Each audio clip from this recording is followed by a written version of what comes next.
Hi everybody, and welcome to this YouTube fly tying tutorial. The pattern that I'm going to be tying for you today is known as Swisher's Madam X Royal. It's a great fly that was created by Doug Swisher, really famous author, fly tyer, and fly fisherman in our game. There's some great characteristics of this fly that are borrowed from a couple different ones. First of all, you may know a little bit about the Madam X. If I show you this fly from the top, you can see those rubber legs in the shape of the letter X for the most part. Plus we have this deer hair that goes over the top for the wing and in the tail, and whenever you're tying in the wing, it's tied in with the bullet head. Hence, that's kind of pulling in some characteristics from the Madam X. The Royal part pulls in from the Royal Coachman and Wulff. If you look at this fly from the bottom, you'll see that I have a couple different spots of peacock being separated with some red thread in the center for that abdomen. Hence, that's the royal component of this fly. It's a really great attractor pattern. It could represent a lot of different things in the water. If you look at it in the right light, it could look similar to an ant body, could look like a hopper, or it could just look like something that the trout want to investigate and hopefully be opportunistic and eat. It's a great pattern. It's a really fun one to tie. Now that I've kind of given you just a brief little background on the fly and giving you a quick 360 of it, I'm going to now show you the materials and then show you how to tie this pattern. All right, let's start tying this Swisher's Madam X Royal. For starters, I have an Allen fly fishing hook in my vise. It's the N202. It's a hopper and terrestrial hook. I really like the bend on this. It's just a great looking hook. There is a barb on it, so I've already debarbed it in my vise. I'm going to be using some 8/0 red thread. I will talk a little bit about the thread and the use of it later on throughout this. All right, the first thing we're going to do is just tie in a simple tail. I'm going to be using some humpy deer hair, and that just means it's a little bit longer deer hair. I'm going to grab a little clump out of this, and I'm going to stack it, and then I'm going to place it in. You don't need a lot here for the back of the tail, and I'll talk about why whenever we're placing in, we have to watch for a couple other things. But I will tell you that there are some other materials out there that I use for the tail. I really like moose mane, the body hair, for it because it's a little stiffer and it won't flare like deer hair will. All right, I got this stacked. I'll pull it out with the tips pointing towards the bend of the hook. I don't want a very aggressive tail, nothing too major. So I'm just going to stick that out there a little bit. And with my thread, I'm just going to make some very loose wraps. If you're familiar with working with deer hair, you know that as you tighten down, that deer hair will rarely flare out. And that's okay if it flares out on this end, but I don't want it flaring out on the tail of this fly. So I'm just going to make some very loose wraps towards the tail. Make sure I don't capture those butt ends in there. And then I'll come back forward and tighten it up. Thus my tail will flare very little, just the way that I like it. Now we have all this excess stuff coming up from the butt of the deer hair. I'm just going to quickly get those trimmed out of here. You can almost break them off. They're pretty fragile.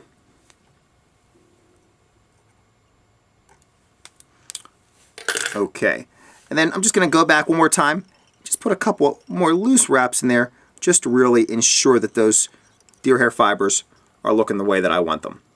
And that's pretty much it right there. It's okay if they flare a little bit. I don't want them completely just popping out there. All right, next I'm going to tie in some peacock. I tie this in by the tips. I don't get too particular about my peacock on this pattern. For others I do, but for this one, not so much. I'm just going to tie in 2 strands by the tips, as I mentioned. Just wrap the whole way back to where my tail was tied off, and then wrap back forward a little bit. With my peacock, I'm going to make approximately 4 or 5 turns and then tie it forward. So here's 1, 2, 3, 4, and there's number 5.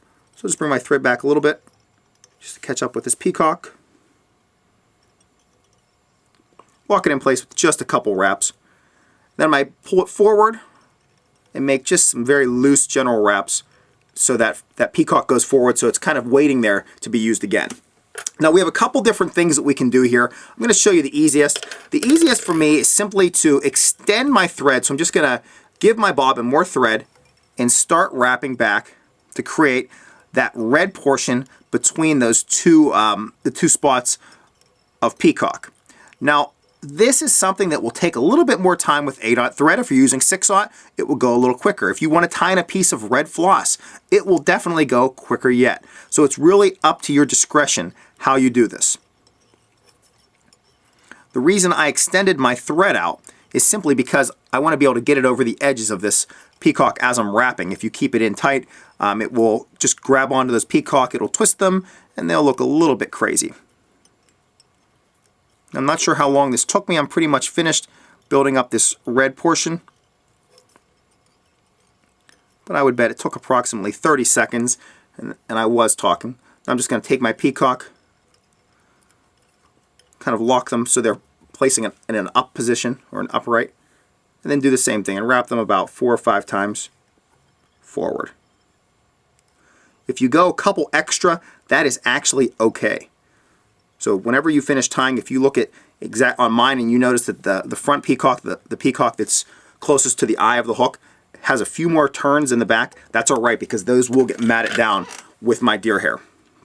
Okay, at this point I'm just going to put in a quick half hitch just to make sure none of that peacock comes unwound, because I really don't have to secure it in with anything else but my thread. I wrap for just a couple wraps, and now we're going to put in this deer hair wing, and we're going to tie it in with a bullet head. So I'm going to go back to that piece of natural deer hair. Again, just pull out a little clump of it. A little bit more than I used for the tail, but not much. And you really have to just base this on your own proportions and what you believe will work on your stream. For certain species, that tail is perfect. For others, I really think that tail might be too much. It really just depends on where you're fishing, how fast the water is, and how much time the fish will have to look at it. I might stack this deer hair, put it back in my stacker. This time when I pull it out, I'm going to make it so the tips are facing the eye of the hook. Looks like there are a couple little pieces got in there, so I'm just going to quickly stack it again. Okay, looks much better. So I'm going to pinch it with my my pointer finger and my thumb this time. So those tips are facing forward, and I want it so it's about, where I tie in is about the distance from the eye of the hook to about halfway down the tail.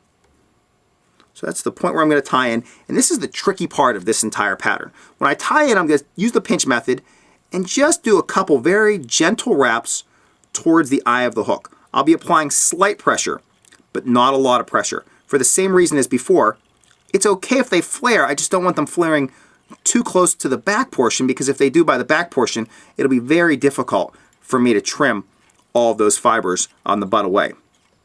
Now I'm giving it more and more pressure as I'm wrapping back. I'm wrapping now towards that peacock. I want to get pretty close to the peacock. I'll show you how close I am. And then I'll trim away all that excess at the butt. Some common issues you'll have at this point, sometimes when you go to trim it away, you'll notice that you didn't have those securely tied in, and that entire clump will just twist on you. That's okay. If it does, just go over these clipped fibers 1 or 2 more times, and that should finish locking them in place. Now I am taking my time trimming these. I will tell you it's not as essential to ensure that you have them all trimmed completely down, because when you're looking at this fly from the top, the wing is going to be covering all these. I'm going to get it cleaned up so it looks as nice as possible, especially for the camera, for all of you guys out there. I'll show you what it looks like. And then I want to wrap forward, so I wrap almost as close to the eye as possible, because I'm going to be pulling this wing back. So I'm going to just try to get as close to the eye as possible. It's okay if I wrap through these fibers just a little bit. I just don't want, when I wrap through, I don't want to trap any of them and have them coming back towards the back. So a nice little tip is to gather them all up, and I'm going to use my right hand to gather them. And with my left, I'm just going to place a couple wraps closer to the eye of the hook. That's as close as I want to get. Now I just want to cover all of that deer hair to make sure you can't see it when looking at the fly from the bottom. That is the key. Now if you remember earlier, whenever I'd said don't worry if you make a couple extra wraps of peacock, and now is the time when you're probably going to go back over that peacock with that excess deer hair and cover up the butts. Now that I have, I'm going to do one more quick examination give a 360 of the fly, make sure I can't see any deer hair. Stop my thread about that point. I may even go just a little bit, slant it back just a little bit closer to the peacock. Now I'm going to grip all of these and pull them straight back, thereby completing the bullet head portion of this fly. So I pull them straight back, and now put a good 7 or 8 turns in here. and just locking everything back. Now, if you notice on the bottom, you'll see some of these little deer hair fibers will try to kind of pinch down, and they'll try to get wrapped all around. If that happens, that means you did not hold your deer hair high enough whenever you pull them straight back. So what you can simply do, you can see, I'll do this for you just to show you how easy it is. Just let it all come up again. Just let it happen one more time. Keep all that deer hair straight up in the air. Keep it all tight. Make sure you have all those tips where you need them to be. Keep them all, hold on to them. Keep them up. And again, just lock them in place. About 8 wraps. They should all be above that peacock. If they are, you're getting close to finishing. Now let's just put in the Madam X legs. I'm just going to grab a couple pieces of rubber. Just trim it to about an approximate size. For the first one, I'm just going to literally slide it up the back end of the thread and just pull it tight. Give it a couple wraps. I'll do the trimming on it later. It's okay if it slides down because you can just adjust it very easily. Okay, I'm going to grab my other piece of rubber. Do the same thing on this side, except I'm just going to kind of make a horseshoe in a sense around my thread. Hold on to it with the tips. See if you can kind of see what's going on here. I'll zoom out just a hair so you can see this. So I'm holding it in this end. I'm just going to use the thread to wrap it. Again, just give it a little bit of pressure to get that X, get all those pieces of rubber flaring out. Then I'm just going to hold on to all 4, wrap forward once, and then put a little half hitch directly in that area.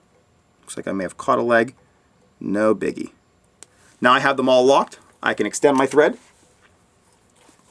and whip finish by just holding them back, those legs back just a hair. I'm just going to put 3 turns in this. That's all I'm going to really need for this pattern.